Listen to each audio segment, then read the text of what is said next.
Have you ever wondered why eating rare beef is considered to be safe, but not rare chicken? One of the things that I used to find confusing when I was learning how to cook was the so-called safe minimum temperatures.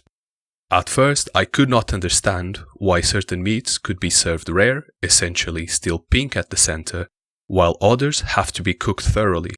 After all, it's just meat. Shouldn't it all be the same? I remember learning the rules, but I never really bothered to look for a scientific explanation. I learned that beef can be served rare, medium, and so forth, depending on the person's personal taste. Chicken and pork, however, should always be well done. That was until I came across an article published in 2011 by the United States Department of Agriculture.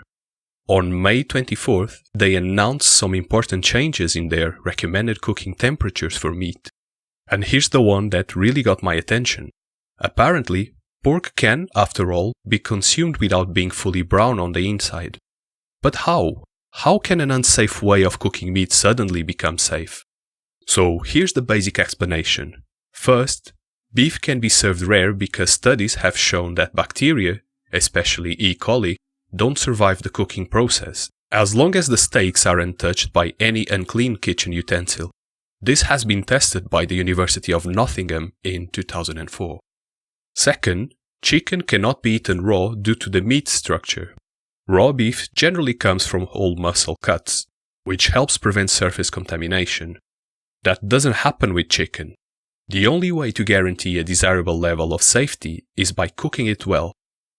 What's more, it is estimated that around 20% of packaged raw chicken sold in the US tests positive for salmonella.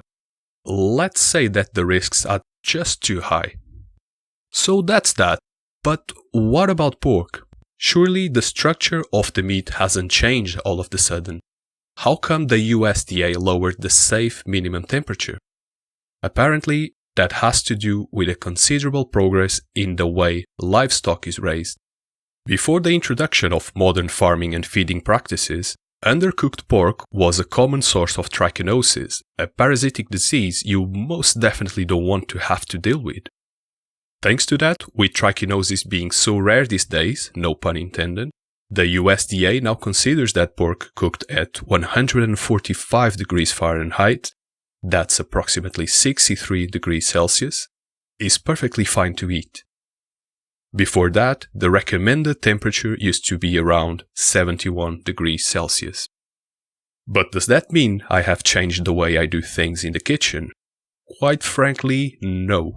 Even if a major governmental ministry suggests me otherwise, my mom's advice on how to cook meat has served me well all this time, so I guess I'd rather stick to it.